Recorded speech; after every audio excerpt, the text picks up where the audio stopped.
That's all right, don't worry. Okay, welcome back to Conversations by the Sea. It's our 5th episode now. Thank you to everyone who gave us fantastic feedback on last week's episode, especially the fact that it was obviously filmed remotely and the technical aspects of it were complicated for me, little non-technical video person. So thought it went really well, and thank you so much to Katie for coming on and sharing some really personal stories and some good insights as well. So if you haven't watched that, obviously you can just click back on the channel and watch it. And I just want to, before I introduce this week's guest, I'm going to talk about my mug, which I'm going to hold up to the screen. Freelancer magazine, Dom C and Mary Rose. I won this on the Kickstarter live stream, Kickstarter launch for the Freelance magazine, which is being launched by Sophie Cross of Fully Thought Out, which most people, if you use Twitter and you're a freelancer, you probably know Sophie now because she's pretty well known. She's launching a quarterly hard copy, like super glossy, high quality magazine. And they're over halfway on the Kickstarter, so I'm going to link the Kickstarter below. They had a really cool live stream Twitch launch party, and DJs Dom C and Mary Rose, who were on the front cover of the new issue, did a party and stuff, and it was great. So I know it seemed long-winded, but I just wanted to say that thanks Sophie for the mug, and also please contribute to the Kickstarter if you want a nice glossy magazine. I signed up for a whole year, so excited to get my first copy in April. As usual, I'm here with Craig. Hello. My other half and creative director, and today's guest is my very good friend Lauren McWilliams. Hello. Hello. Lovely to be here. Thank you for having me. Freelance photographer and fellow Newcastle inhabitant. I was going to say Geordie, but technically not. Adopted Geordie. That's Adopted what I like Geordie. to be known as. Yeah. So let's just get straight into it. Lauren, if you want to introduce yourself and what you do in your business and stuff, and then maybe how you became a freelance photographer. Yeah, my name is Lauren McWilliams and I'm a freelance photographer. My business is For You Photography. So I specialise in brand photography, helping businesses to stand out from their competitors and attract dream clients by looking good and knowing how to use imagery to really stand out rather than generic stock images that me and Ellen talk about all the time. That just don't represent you or your brand. So that's a little bit about what I do. For your other question, I suppose it was a completely different background. I'm self-taught as a photographer, so I didn't go to college or university to study that. It was criminology that I did, and my passion was working in the criminal justice system and becoming a probation officer. So I worked out yesterday, I was thinking about this in preparation, that I've probably had 5 years experience working in the criminal justice system, from working in prison to the probation service.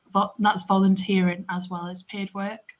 And then eventually went on to working in a hostel where I was having my own caseload of people that I would look after with a number of different mental health issues and drug and alcohol addictions, and obviously facing homelessness on top of all of that as well. So it became quite difficult, which I'm sure we'll go into, but that's the reason that I had to decide on whether that was the right career path for me, and then change to something that now is probably the best thing I've ever done. Absolutely love what I do now. I think like when you tell me about, and like even though I already knew what you said, when you talk about what you've done like for your age, because like for context, Lauren's younger than us.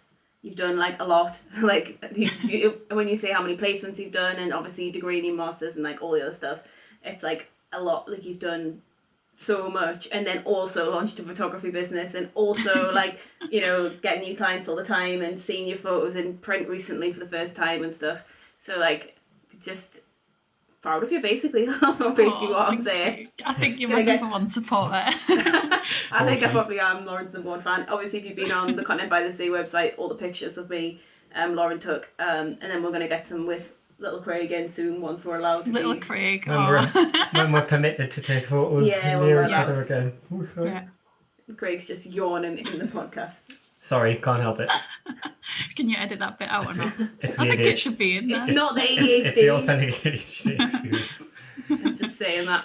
I mean, like we've got some questions that we're going to talk about, but do you want to talk a little bit about?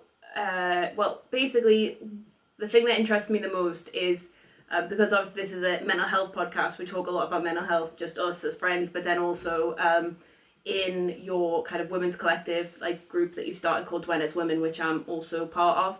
So, and then I know that the big focus of that is, and for all of us in that group, is to kind of navigate women in the workplace, and specifically like, boosting women and not bringing them down, and avoiding bullying and supporting stuff. each other, I suppose. And I think, it's a big issue that's probably not talked about as much as it should be. So I'm more than happy to chat more about that. Yeah. Do you want to start with how, I mean, I know you've told the story before, but just for the sake of people that don't know you, how you kind of experienced the kind of bullying in the workplace in your job, and then maybe that was what kickstarted your transition into a completely different career. Yeah, definitely. So as I said, the back end of why I became a photographer, I was working in a hostel with 17 homeless males, quite chaotic and stressful.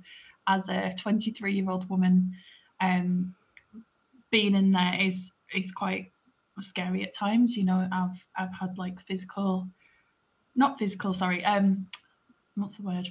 Like verbal altercations. Verbal, where the thing to think about is the people that I was dealing with, obviously having mental health issues and having quite severe alcohol and drug problems, but maybe they've not experienced somebody actually wanting to care for them and really rooting for them in their corner. They've not experienced that before from parents and family, never mind somebody coming into the service and trying to do everything they can to better their lives so that they can start fresh and have a new page and do what they're there to do and move forward in their lives.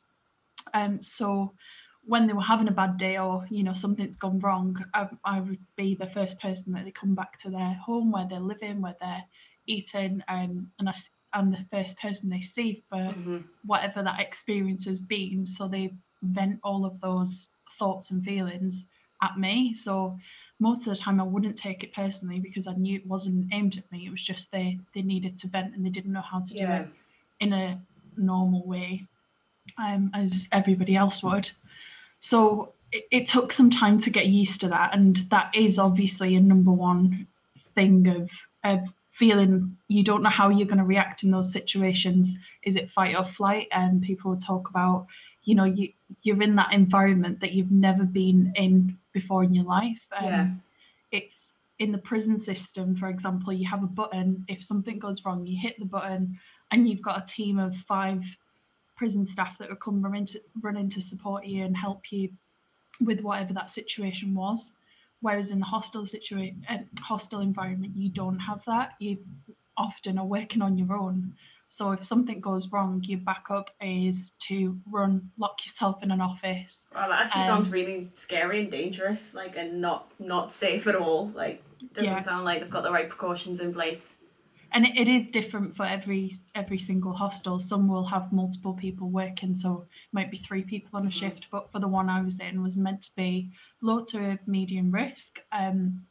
So that means for people who don't understand, it's working with people who, yes, they've got challenges in their life and behaviour problems, but they're not high risk to the point of offences that could put me in danger or other staff members. And so violent crimes or sexual crimes. So it's quite a unique place to be. So you think that safety measurements, you wouldn't need somebody else there to back you up, but you just don't know what's going to happen day to day. Every single day was different. On top of that, very long-winded way of getting to it, but on top of that, as then dealing with staff members who, some absolutely brilliant and love and still really good friends, but there was other staff members who were always, not just in that environment, but other environments too, female, that weren't empowering. When I stepped into this career, I knew quite a lot of it. I'd studied, I'd spent hours and hours volunteering because I wanted real experience as well as not just learning from a book and stepping out of university and thinking, oh, she doesn't know what she's talking about because she's just put her nose in a book and she doesn't really know what these people are going through. I did everything possible so that I wouldn't be that person.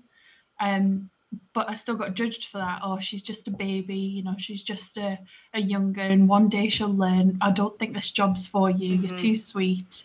You should be a teacher, you should be working with children, or you're so lovely. And it was so it was always about age or always quite condescending. I can't say that word. Yeah, like condescending. Yeah. That.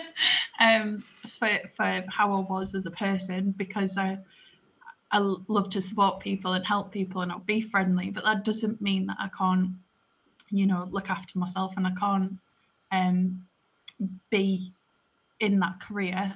But that was the kind of things that were being vented towards me all of the time. So after a while, it starts to grate on you, and you think, especially women in power, I suppose there's not many of them, so it's kind of a competition to get to the top, because there's less spaces at the top for female management and female bosses, so maybe that's a factor.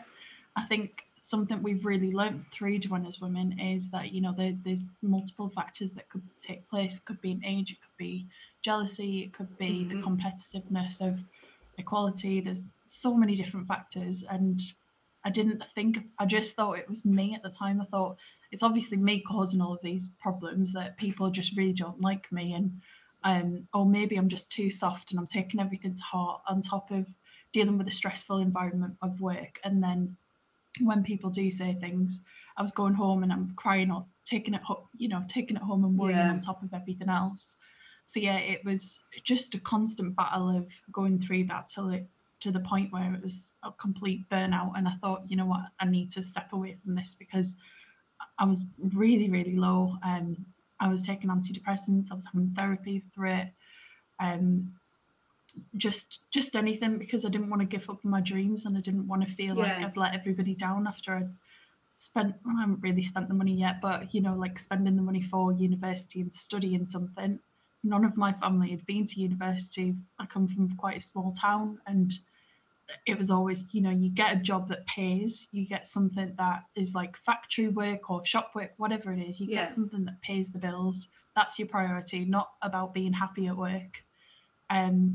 And so I wanted to prove them all wrong, and then things weren't going to plan, things weren't falling into place. So I just thought, do I ignore them and try and do that as long as possible? But eventually you do just burn out, and probably the lowest place I've ever been in my life, to the point where photography was a hobby, and I would go out, and that was my way of escaping from everything else that was going on. I think you can probably go back to that small town thing. I think there's a couple of points. It's like the idea that obviously that you will have studied a degree. It was a criminology that you studied.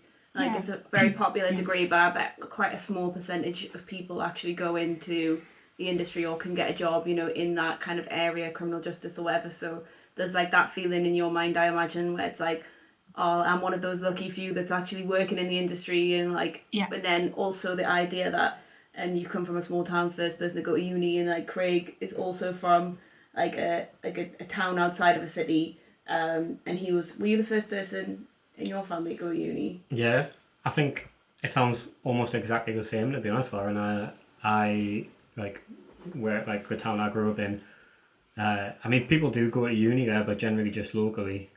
I'm no exception. I also stayed local, but I was the first one to go. Most people that I know just got jobs in factories or apprenticeships. Apprenticeships were really common back then. With it was Nissan being so close by. Like manufacturing-based apprenticeships, and I felt like I'm kind of the odd one out, because I wanted to study literature and like English, because I was an artsy type of kid. But I also had like an invisible pressure that I knew that English wasn't the best career to like make money from. So before I even chose my degree, I felt a lot of pressure at times to maybe choose a different one. And then when I did choose it, I always felt guilty, because I was like, well, what am I going to do after this? And like it feels like teacher is the only option. Yeah, and obviously my dad was really like strict on, well, not strict, but my dad was an artist as a kid, and then he did his job as a builder's merchant instead, and became a manager and stuff, and did well out of it, but had to kind of sacrifice his hobbies what he and was passions. passionate about. Yeah, and then the other way around, I kind of followed my passions, but then couldn't find a job until until I stumbled into marketing. So I know I know how you feel, and I definitely can also understand that feeling of feeling like you don't want to fail. I think Ellen, we were talking about that the other night, like in terms of relationships, in your first relationship, you didn't want to give up on it because you were... Stay with someone, like that whole thing that a lot of women experience in their late teens, early 20s when they're in an unhealthy relationship. And like me and my friends have always got this joke being like, oh, that's somebody's late teens, early 20s mistake waiting to happen. Like, because people often pick the wrong person at that time. Not to say that all do, because we know people that got married that were together in school, so it's not always like that. But I said to Craig, like, a lot of it with me was like my fear of being like a failure and being like, oh, well, she can't hold down a relationship. And like, it was so ridiculous. It was nothing to do with about what other people think, even though we shouldn't think like that, but we do. And even if people did look at me and think, what a failure, I'd be like, well, but now, like, I would like to go back and say, maybe we'll do an episode about like things we'll tell our past selves, because I'd love to go back to my past self and be like, what the fuck are you doing? And like demonetized. I know, not that we're not getting monetized. We don't monetize it. But like Craig even says, like, you let that person get away with so much more stuff than I would ever get away with, and I'm like, it's nothing to do with you. It's because my standards are higher now, and I wouldn't let myself. We're going on a tangent now, but just it's know what you mean. It's those lessons that you learn in your early 20s. Where you go to uni and you're like, okay, I did French and Spanish, and then went to do translation at Newcastle as a master's. Hated it. Not the translation element, the course itself I didn't like. And then I stumbled into content and marketing as well. I always like writing, so it was like, it's more closely linked than criminology and photography, but it still was like a bit of a jump. Yeah, it was like a bit of a jump, definitely. I think it's the analogy as well between talking about relationships and jobs is a good one, because you often feel kind of like, people use the term married to your job. Yeah. And especially I think when you're like a young person who's got into what they think is the start of their career, it is like being in a unhealthy relationship where you're not enjoying it, but you can't really leave it. And I mean, I've experienced that even toxic. Recently. Like, it becomes it's easy for it to become toxic. And you've become focused on the next milestone, which is another thing people do in relationships, where it's like, oh, well, once we get married or once we have a kid, or like, and when you're in the job, it's like, I was really obsessed in my big corporate job with getting promoted. I was like really obsessed with it, and then I did get promoted, and like, it was a tiny pay rise, and I got a car, and it was nice, but then like the pressure of that led me to like the worst bullying and gaslighting experience of my life, and like it still affects me now. And I think, well, on paper people were like, wow, manager at 25 or however old I was, and then it looked really good, but not like now I know that looking good does on paper or your LinkedIn or something isn't the same as actually being happy, feeling good, being successful in your own way. Because I think that's a really good thing to think about, is what actually success means to people. And I think if I'd spoke to myself maybe 5 years ago, not even that, I think success to me was having like the dream job, doing something that I've worked really hard for, getting to the point where I've stuck to the same career path and shown that my ambition has turned into reality. But now it's completely different, and I think success is more about being happy and content, and doing something that I absolutely love. I don't worry about Monday mornings anymore. We talk about that a lot. Like Sunday dread in our house was probably similar for you, but Sunday dread was really bad in our house. Like sometimes it would start like lunchtime on the Sunday. You would start thinking about going back to work, and like, and then the traffic on the Monday morning driving to where we needed to go, and just like, because we used to both work at the team, there was a period where we both worked at the Team Valley. I didn't drive yet, and Craig drove me and dropped me off, and then he went to his office, and it was just so, like, the days were so long. Like the days now, I don't know if you feel this, but the days go so quick, like when you're working on something. Definitely. And then like, whereas when you used to go to the office for like 8:30 and finish at 5 or 9 till 5:30, whatever the hours were, by 3 o'clock I was like, this cannot be my life. Like, it is so bored. I am so bored and so tired. And you weren't really allowed to like go anywhere. Like lunchtime, we used to walk around the Team Valley, and like looking back now, it's just like the soullessness. There's like a little river and like a little bridge. I don't know about you both, but for me it was always, especially in office environments, people would count down the days to the weekend. So 9:05 on a Monday morning, and they're like, 5 days to go, and I'm like, no, please stop doing that. You're just wishing your life away. Like, it's not healthy at all. It's just that repetition, because I felt, especially on one job that I was doing, I felt like I was going in on a Monday and I was just a robot for 5 days, live for the weekend that would just fly over because you've built it up so much, and then it's back to square one again, and it's horrible living your life like that because you can't see past that work. You're always counting towards something. Yeah, so 3 weeks till your holidays or 5 days till the weekend. Instead of just enjoying your days. But definitely agree. Like for me, I wake up in the morning, come downstairs, do some work, and before I know it, it's like 4 o'clock and I've not eaten. It's completely different to how I used to be.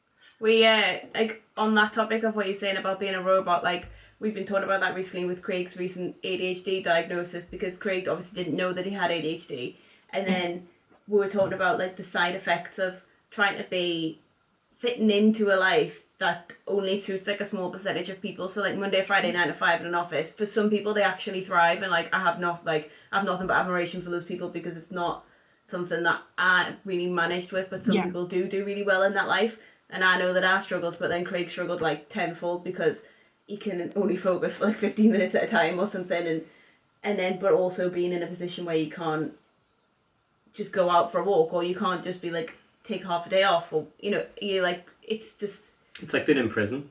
Like I remember, well, it's not, but like mental prison. It's like it feels like you're in prison. Like it's the same with school. I remember describing school as prison all the time when I was young, because the idea I had to like go somewhere from a set time to a set time and do these certain things in this set time, It's the same, like it's always been the same throughout my It's not career. natural to be like that. Like everybody works differently. Everybody ticks differently. It's like the idea. I think it's like the difference between having to do something and wanting to do it, and like if you can find that thing that you want to do, but also makes you enough money to feed yourself and your family or your dogs or whatever, then that's like the perfect balance. Because we all have things that we have to do, but when you feel like you have to go to a job that makes you unhappy, in order to support your family or something, that's when it becomes like really really impactful on your mental health. And then the evenings and the Sunday dread was like, that's just another word for like depression, like seasonal depression, but just seasonal as in every Sunday. I think we're lucky to talk from a position of privilege. I think it's important to point out, we are privileged to be able to do this like thing that we are good at, and same goes for you, Lauren. You get to live your dream in a way. But I think it's important to, probably for anyone listening who maybe is like we used to be, stuck in old jobs that we didn't like and felt like there wasn't much of a way out. I think it's important to note that, even doing this, not every day is like, it's not like I'm psyched to go to work every day because I look forward to every task. There's still jobs I don't really want to do or put off, or, things I don't love. I think it's about self-employment gives you the flexibility to approach tasks you don't like in a way that you do, if that makes sense. I agree with that. Definitely agree. So obviously we've talked about bullying when you were in a job, and the whole idea of job satisfaction. We're going on a big kind of conversation about that, which I think is a really interesting topic. But one thing I do want to talk about is, do you think, this is a discussion we all have, like just the two of us, me and Lauren, a lot, is like, do you think that bullying / tall poppy syndrome, or the idea of like being competition but unhealthy competition? Healthy competition is fine. I just mean like bitchiness, I guess is a good word to call it. Do you think that's still a problem for freelancers and like sole traders and stuff? I think that's a really good question, and something I know we talk about it and think about it a lot. I definitely think that I've not really experienced it as much. I don't think it doesn't exist, but I haven't experienced it as much as I did in other jobs when I worked for somebody else, or in an office environment, coming into work and having to be matched with people, whether you don't get on or not. I think the difference between those environments is you apply for a job, you get the job, and you're put into a place whether you like each other or don't. If you're a perfect match or you're not, you still have to get on and be professional. It's that stupid thing that we always say, and ironically, like, you don't have to be crazy to work here, but it helps.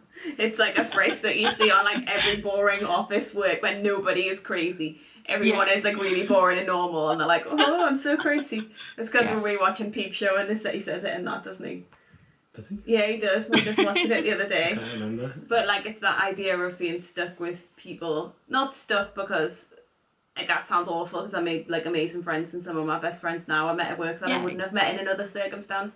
But then there's also, for every one person that I'm still friends with now, there's like 100 people that I had to sit with at work that I was like, you know, didn't have anything in common with, and the one thing that was a big issue for me was like diet culture was massive, and like people would be like constantly on new diets and constantly starving themselves, and was always diet culture, always on diets, but always bringing in food and snacks. Biscuits and stuff, yeah. So and you were just in that constant like battle of knowing what the right thing to do was. And if you were like eating something, people would be like, "Oh, what are you eating? Oh, wow, you're having a bit of cake." Oh, and everyone would just make a comment about what you were eating. Like, this is mostly women. Like, men didn't have that much of a problem with men, but like it just felt like everyone was trying to lose weight, and then the Friday would come and everyone would binge, and then the Monday would start again and they'd all be back on the green smoothies, and I'd be like, what? Miserable. Yeah. It was just so miserable, yeah. Anyway, yeah, back to I've got some stuff. Sorry. I just wanted to like touch on, like, we're talking about the difference between bullying in the workplace and bullying as a freelancer.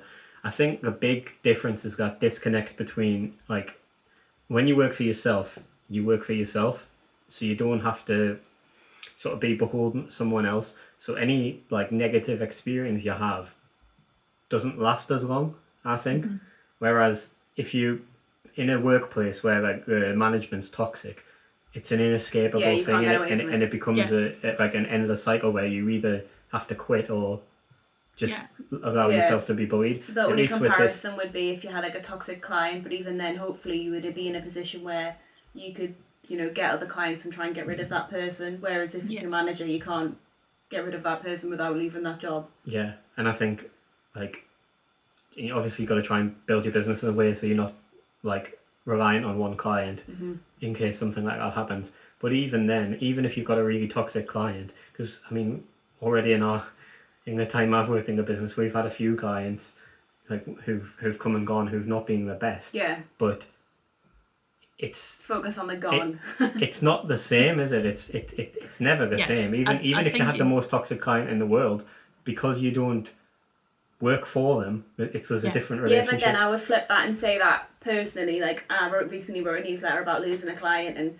kind of getting sacked, but it wasn't really a proper getting sacked, but I personally found that hard, maybe not harder, but like, because it's personal, because it's like they've chosen not to work with me as a person anymore, rather than in the workplace. Sometimes there are so many other factors, and you become like a little cog in the machine, and people stop thinking of you as a human.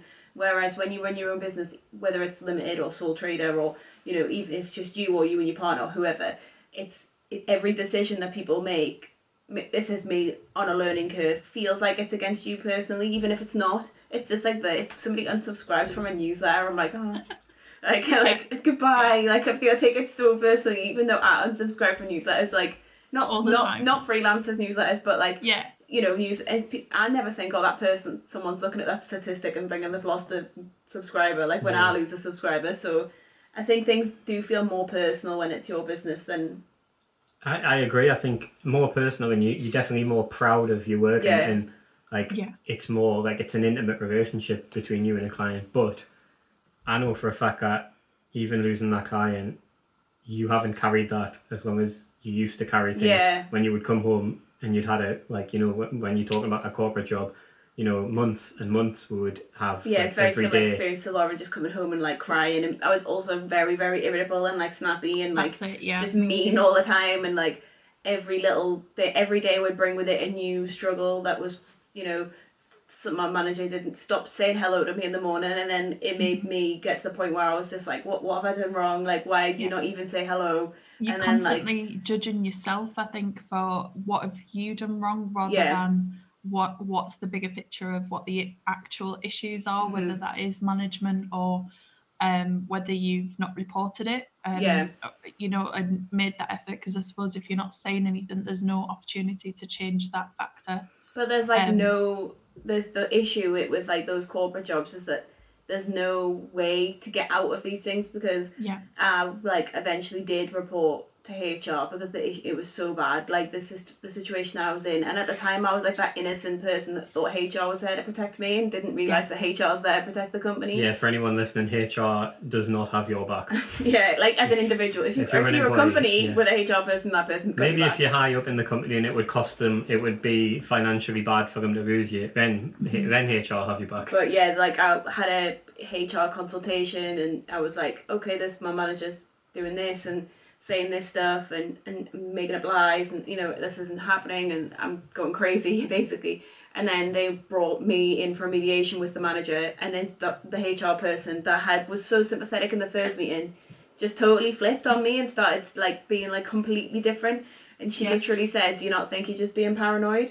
And I was like, okay, I'm officially being gaslit here. And then a week later, I was made redundant, and I was the only person made redundant in the whole department. I was like, okay, yeah, I'm definitely being paranoid because I got like the whole thing was just mental, and like obviously it was the gateway to us quitting our jobs and going traveling for 7 months, which we wouldn't have done, and you know us starting this business when I came back, and like it led to onto so many other good things. At the time when you're going through it, you literally feel like you're alone, and you know you don't see a way out of how this could get better or what the future looks like, because all you're concentrating on is all of the negatives of that. The longer you leave it, the longer the problems are happening, that horrible like anxiety that you get in your stomach on your way to work. And for me, I remember it really clearly that Kieran, so for those that don't know, like my fiance, would be in the car and he'd be taking me to work, and I worked at the other side of the city, so I was working in the West End. And it would be in driving the car, and I wouldn't speak for nearly 40 minutes, being stuck in traffic. I just didn't speak, and he would ask me questions, and he was really worried about what was going on for me, but I couldn't explain what was happening because I was just in this really bad place of the only things going through my head were, what if somebody says something to me today? What if they're going to ask me this? Or what are they going to do to me today? And I would imagine all these different scenarios and play out every single conversation in my head of what could be said and what should I say, and what if it's already happened, what should I have said that would be better? It's like you couldn't. The only thing in your control is the words that come out your mouth. So like, but then you feel like you convince yourself that you could have changed the situation if you'd said something differently, but like you couldn't. Like you definitely couldn't have changed it. And that person is like an expert manipulator, and you know they've done this before, and they've probably been there a long time, and they know what they're saying and what they're doing, and they know how to make people feel a certain way. In my situation, I'd reported it for what was happening and said, look, this is what's happened. I'm more than happy to confront the person and tell them how I'm feeling. Sorry, Lauren, just to interrupt. It's just I don't think we've actually covered any. I don't want you to name names or any specifics, but earlier you mentioned that it was more about like, you know, other people in the workplace saying you were too young and stuff like that. Was there a specific incident you're talking about here when you said you reported? Yeah, sorry. So there was one specific person who it started with the age thing that I talked about before, but then over time it gradually became worse for things like, well, it definitely was gaslighting and manipulation of.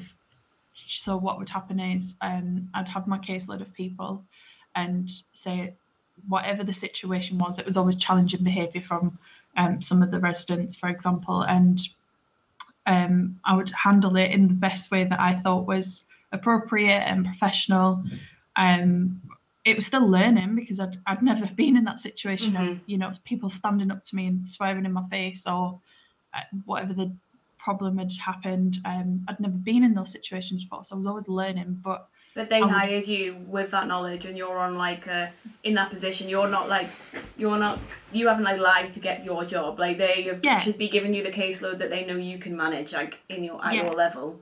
And majority of the time that was the case. That you know, I would pick and choose. We were a really good team for being able to do that. Pick and choose the people that you felt were, you know, you were able to manage. And 99% of the time that was fine. But then, say one day something's happened outside of the hostel, they come back and you know, it would just blow up, and they would be swearing and all the rest of it, or something really bad's happened. We've dealt with like overdoses and stuff, and through those situations, what she would do is she would wait until the. This was like was it your like manager or like your supervisor or something? An equal? We wait, yeah, equal, so on the same level.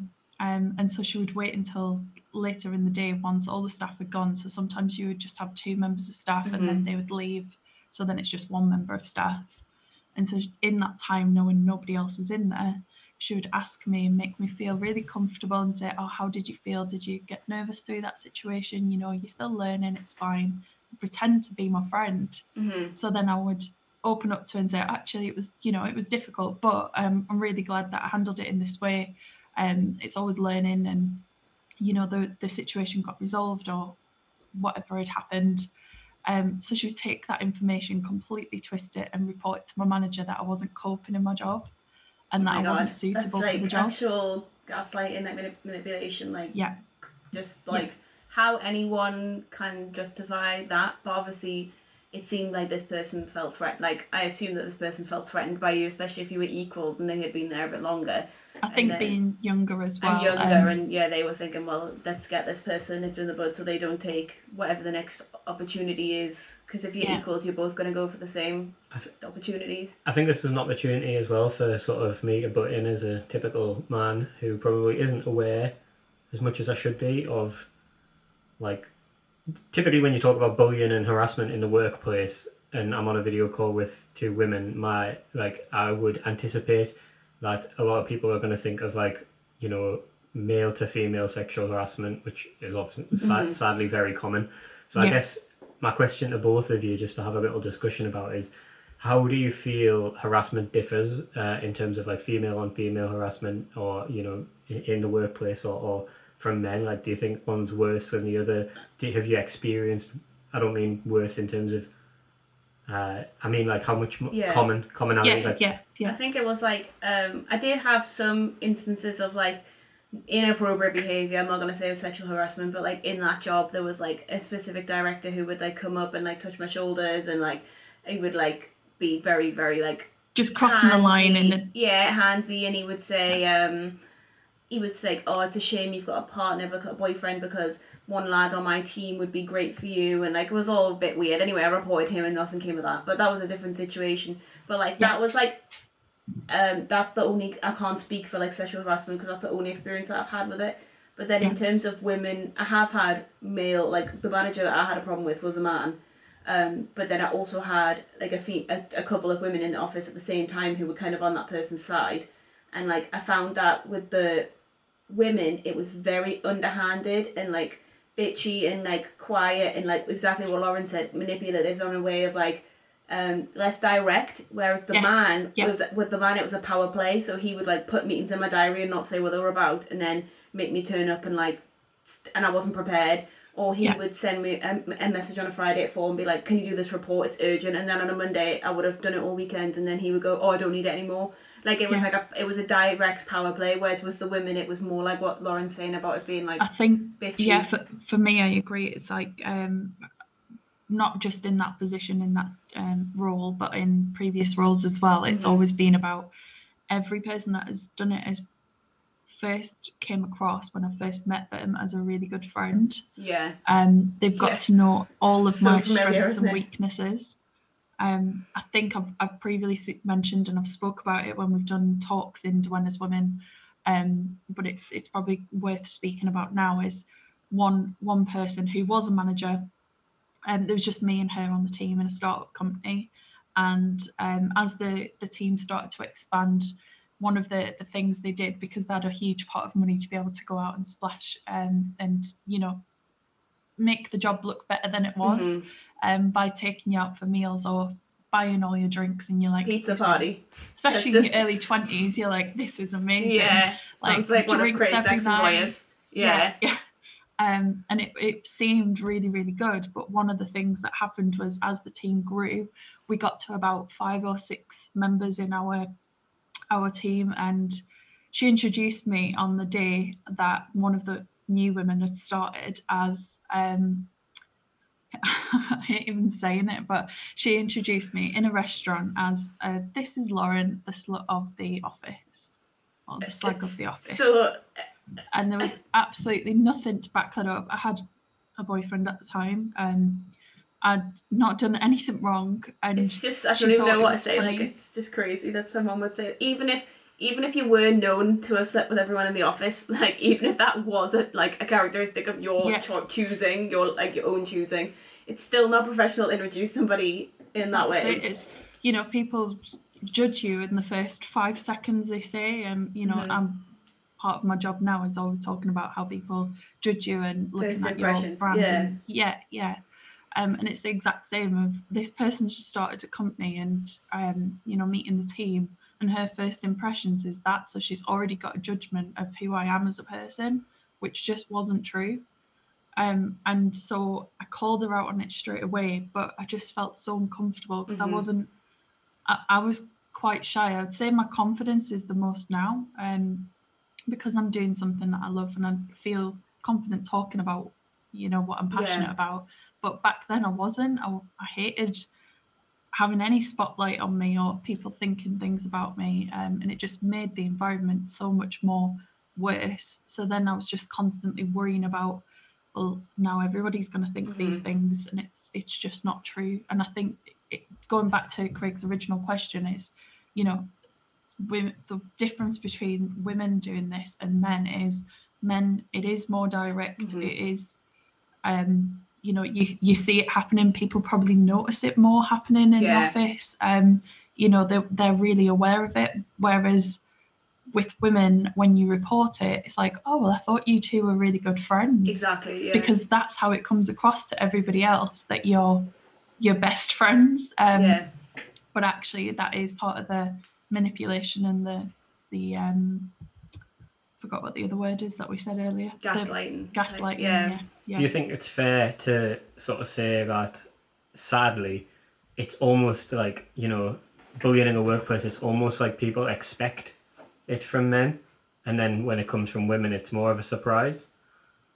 I think like most things, and I don't know how to say this without sounding wrong, but like with most things, yes, there's obvious issues of equality and sexual harassment and all of those problems within the workplace, but for women, talking about that, they don't want to seem like that's an issue for us, because we're meant to be the carers, we're meant to be like the stereotypical people who look after each other. And I think that's the really big difference, that I don't think one's more than the other. I think they're probably both quite equal, but one's talked about more than the other, because the blame gets put on and the highlight on males. The other thing that makes me think about that is that the experience that I had with the male manager is that he was awful to everyone on my team, and there was me, another girl, and a boy. So like it was very equal how he treated us depending on gender. He didn't discriminate in gender and his bullying, whereas a female, I would like to know if anyone's listening and maybe got a better story about this, because I don't know if any of us have got it, because Craig's the only man here, so he would only be able to say, is that do women who are likely to bully men, women who are likely to bully other women, like the people that Lawrence experienced and talked about, would they behave the same with men, or is it just other women or more vulnerable people that they go for? From what I've seen in offices where I know that women have been like bitchy to other women, generally will be like quite cloying to men, especially in like positions of power. Like best friends with them. Yeah, like the opposite. Because I don't think, obviously, yes, there's a huge issue with like any kind of like sexual harassment in a workplace, regardless of gender and stuff. But I don't necessarily think that this workplace thing is as much an issue of gender as it is an issue of power. As soon as anyone has any shred of power in the workplace, it can change the way they act to other people significantly. And it also makes it really hard for someone as an employee, I think, to do anything about it, because if someone has any more power than you in the workplace, you feel afraid to do anything about it. And like Ellen says, the institutions that are meant to protect the employee instead protect the employer, and you don't really have anyone to have your back, which is why I think Duenna's Women is such a great idea. It is important to have a network of people. And I think men, if men are listening to this, we've all sat in offices and heard other men, harassing women or being funny to women, like, and we should do something about it. You shouldn't be afraid to stand up and say, like, come on, like, look this how you isn't spoke right. to that person wasn't nice. It can, a lot of people say that, like, men should be advocates, but it can be hard, it sometimes you, in the same way, you don't really want to stick your neck out on the line, especially if it's like a director or like the MD, and you're seeing them being like funny at a after work party. Yeah, I'm not speaking from experience here, I promise. Yeah.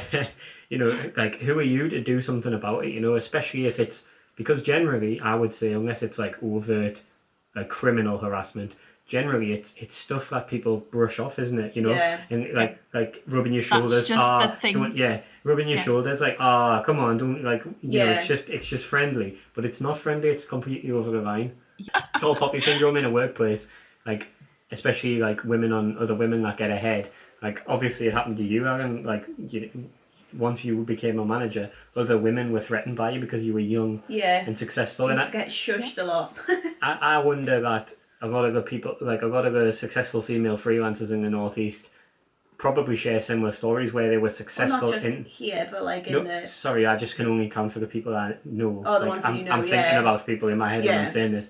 I imagine many of them have been successful in employment or got into a certain career young and then sort of bounced back out of it because they've been bullied. Especially agencies, I think, like, because obviously Craig, most of us experiences in agencies, marketing or whatever, and I think, it's quite common for people, women, to find a job, find a profession, or like find a thing that they love, whether it's like photography or marketing or development, design, whatever, but doing it in-house, whether it's in an agency in-house or in a corporate environment, it's just not, it doesn't lend itself to making the maximum enjoyment out of it. So I think that's why so many more women are going out and doing and leave at the end of the day. And it's competitive, and I think competition breeds bullying, doesn't it? I think we should talk a little bit, Lauren, just about photography as a business, like, because I think a lot of people listening to this probably might see like our interview with like a freelance photographer and think, oh, that's great. She's not talked about it. I love photography. Like, how would I do that as a business? A lot of people I hear say like, oh, my daughter is doing either photography and like she wants to know how you can do it. And I think a lot of people think that it's a dream career. But I think, one, I'd like to know how you got into it initially, because you said obviously you didn't train in it or anything. So like your origins as a hobby, and then just maybe if you just talk a little bit about how it became a business, and kind of the hardest part, I think, is, a lot of people can take decent photos if we've got the right equipment, but how do you turn that into a paying, like, sustainable income? In the long term as well. So for my photography, I always was interested. So for a background, I suppose, I was brought up with I sound like I'm doing some sort of X Factor sob story, but I don't mean it like Craig. that. We always joke that Craig does this as well, don't we? Like, I was born in Barmston and then moved to... It just must be that small thing. Once you get out, you've got a sob story to tell. Yeah, you've got the small town story, But so I got brought up with my mum. She brought me up on her own, with the support of like my uncle, my grandma, and my granddad at the time. He's not with us anymore, but those people, the ones that brought me up, my uncle would take me on travels all the time. So we started off with just like holidays at Spain and Corfu and that sort of thing. But then as I got older and enjoyed traveling and wanted to learn more, I loved history and culture and learning about other people's way of life. So we started exploring different places. So I did interrailing across Europe, and we went to China. So part of that, it was just like a 10-day tour. We went over to China and absolutely loved it, but I didn't spend any money because it was the kind like a completely different world I'd never been to that part of the world before, and obviously being quite, well, it is communist, isn't it? We went and you can buy little bits, but it was all just like knickknacks of things that I don't need, or postcards. So I saved all this money for this big dream trip and didn't spend any of it. So on my way back in the airport, what I did was use the money to buy a DSLR and an actual camera I could start practicing. And it was always just. Can you remember what it was? Which DSLR it was? A Canon 700D. So I've still got it. But yeah, it was something just like a kit one that you buy. Yeah. With the lens and everything. So I thought it was a starting point. I had no idea really about cameras at that time. But it was just for a hobby and never thought of it as a business. And so I started practicing with either trips that I'd been on, holidays, or going to see people and, you know, family events, friends events. I would just snap pictures everywhere, and anytime that I had that opportunity to do so. And then what happened was I was a bridesmaid for a wedding, and I went to the wedding and I said, as long as the photographer doesn't mind, could I bring my camera along? I'm not there to take over or anything like that. I just want to snap pictures to see what it's like. And they were fine with it. So I took the photos and I edited them all, sent them over, and I was like, here they are, like, you know, just tell me what you think. Because all I was looking for was, you know, to help out and capture some moments that might have been missed by the photographer because she was on her own. And one of the other bridesmaids was getting married the next year, and she said, I actually loved your photography over the paid photographer. And it kind of just went from there. And I never ever thought of it of, you know, I said, I'm not accepting money. I don't want to do that. I'm not a professional. I don't think that I should be even advertising my services. And she said, you know, you've got a talent. You just need to believe in yourself. And from there, I did her wedding, but I didn't charge her for it. So I did like a full 12-hour wedding. Oh my God. Which now I just think back and I'm like, what was I doing? But I told her, and I was honest about it, that I don't have like real experience, and I don't think that I was comfortable accepting money for something that is, you know, like if it went wrong, I told her to go and get a professional to do it. It's the biggest day of your life sort of thing. And she said, I trust you. And I think just having somebody to believe in you that much and give you that opportunity, that was a big thing. And so, yeah, it went from there. And then obviously with all the things that were happening at my work at the time, so I set up a Facebook page, not really thinking anything of it. It was just set up the Facebook page and just put on my images so people could see what I was doing and get a reaction of how people thought about my photography. And then when I had to quit work because I was so ill, I set up an account with the biscuit factory. I do that every time. I see. Business factory. The business factory. Yeah. Because I used to live across from it, so it's always in my mind of that. So yeah, the business factory in North Shields, which was just so helpful. I think that's actually where we met. Yeah. Yeah, that was the moment we met. Yeah, so it was such a good place to. Can I just say that when I first met you, I was like really intimidated because you were doing the photos. No. Lauren was doing the photos for the Royal Case Business Centre, which is where the networking events used to be based, and I had just started in business, and I was like a tiny little bean, like on my first ever network, and that was my first ever ever went to. And then you were there, and you were like, and they introduced you as being like the buildings for. Obviously now I know the whole story behind it. That was my first big client. Yeah, I know the whole thing behind it, but at the time you're like, oh, this is Lauren, she's like the buildings photographer, and she had this like big DSLR, and I was like, oh my god, like these are like real professional people, and I'm just like, hello, I write words for businesses. And then obviously I met like you and Ellie, Elizabeth Rober, who we love, and Helen from In the Detail, and like lots of amazing people there who like now are really good friends. But at the time I was like, I had like the worst imposter syndrome of my life when I was like there, and I just didn't feel like I was. Little did you know, I was absolutely petrified. First ever like big gig that I'd had, like paying client that was corporate, I suppose. Yeah, but funny times thinking back to it. I can't remember my thought where I was. I think imposter syndrome is an interesting thing to talk about. I know that we're nearly running. Yeah, I was going to say we've talked a long time. We would do a separate episode about imposter syndrome, but it is definitely interesting because I would never have known from me and you that was like something that you were thinking about, and probably likewise, because that was just like so like, oh, I think people now probably as well look at you, Ellen, on LinkedIn and stuff, and probably feel intimidated by your success.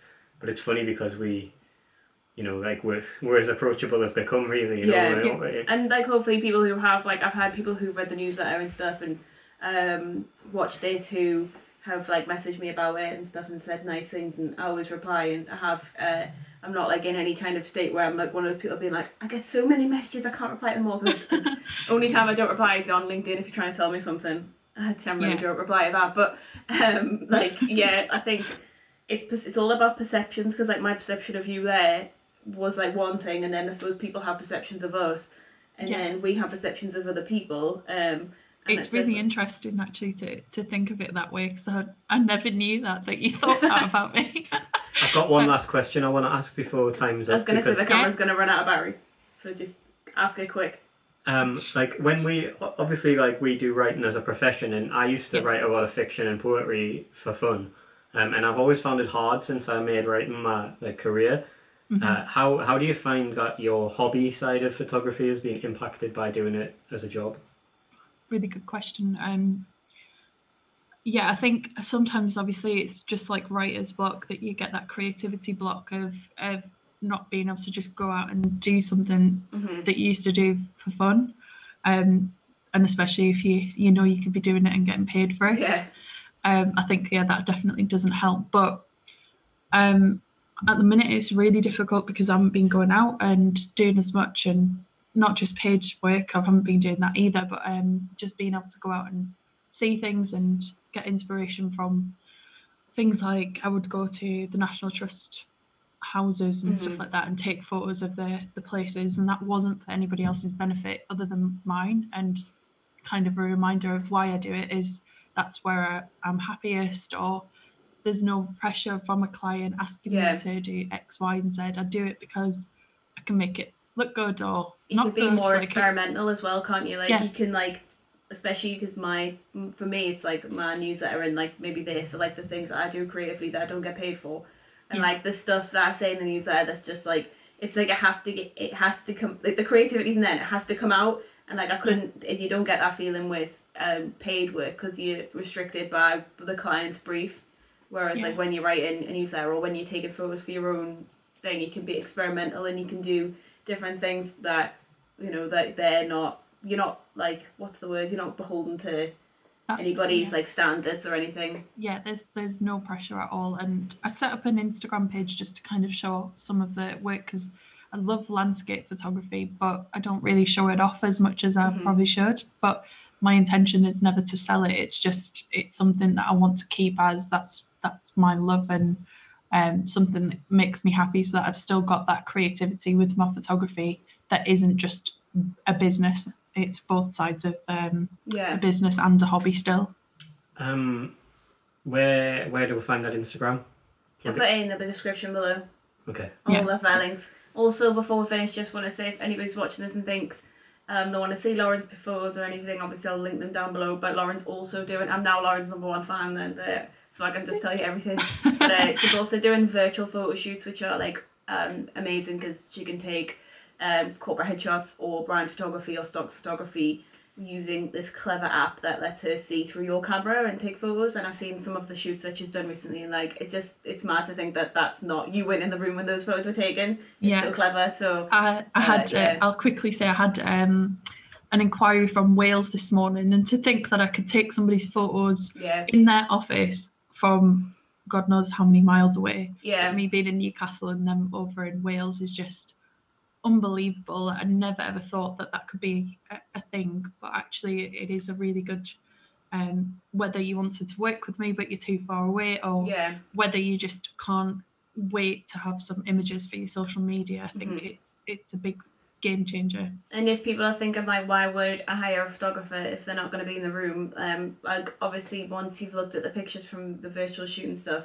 you'll see what I mean, because it's hard to explain, but it's different when you take your own photos, because like the quality and like the angles and like the advice that Lauren gives about like positioning and stuff. We've now lost the camera, so I'm gonna say bye. Bye. Okay, so thanks very much, Lauren. No, thank you for having me. It's been really good. Thank you so much. Bye. Thanks. Bye bye.